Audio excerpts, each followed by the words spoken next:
يلا بينا. ولد 16 سنة، ولد 16 سنة، وزنه 30، 16 سنة وزنه 30. طوله 145.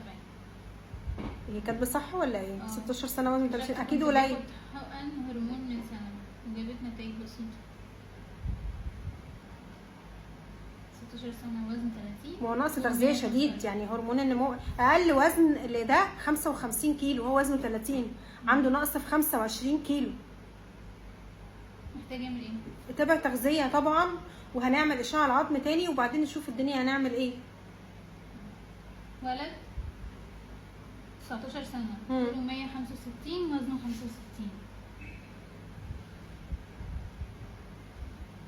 ولا 19 سنة ماله؟ 165 طول، 165 قليل، 172. وزن 65. وزن 65 مناسب. هنعمل اشعة العظم نشوف العظم قفل ولا لا. ولد سنه 15، ولد 15، طوله 158. ولد 15 طوله كام؟ 158.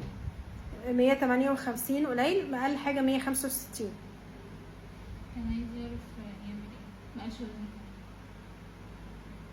هيتابع التغذية ويعمل الأول، يعمل لنا الأول أشعة العظم تبين العمر العظم ونشوف العظم قفل ولا لأ.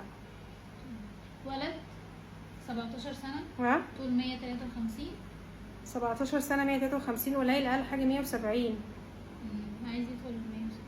عايز يطول، هنعمل أشعة العظم تبين عمر العظم الأول. لو العظم ما قفلش هناخد هرمون نمو.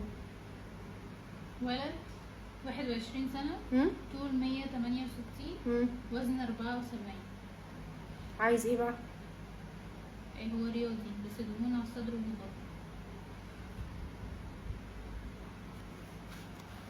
هنعمل أول دهون على الصدر، هنعمل فحص، ده مهم جدا، خلي بالكم. هنعمل فحص مع دكتور جراحة. لو نتيجة للوزن زيادة، ما عندوش وزن زيادة أصلا، يعني هو 100 حاجة و80 وطوله ووزنه 100 حاجة و70، فما عندوش وزن زيادة، فدي لازم نروح لدكتور جراحة. مهمة جدا، عشان دي حاجة اسمها التسدي أو الجاينيكوماستيا، دي لازم تتشال، دي غدد دي لازم تتشال، دي لا قدر الله ممكن بتقلب بعد كده، وعوامل الخطورة فيها أكتر من الستات. يعني الانسيدنس أو توقع حدوث لا قدر الله أورام الثدي الخبيثة في الستات أكتر بكتير من الرجالة، ولكن البروجنوزس أو ان احنا بنقول ان يخف ويبقى كويس ويستجيب للعلاج في الستات احسن بكتير. انما الانسيدنس في الرجاله قليل جدا، يعني صعب ان الراجل يجيله اورام في المنطقه دي، ولكن عوامل الخطوره بتاعتها عاليه جدا. فانا مش بخوفك، ولكن التسدي او ان يبقى عندنا تليف في الغدد، هو ممكن منطقه الصدر تبقى عاليه نتيجه لدهون. لو دهون هنخس عادي هتنزل، لو حصل ان هي بقت ناشفه دي محتاجه ان هي تتشال جراحه، لازم تتشال.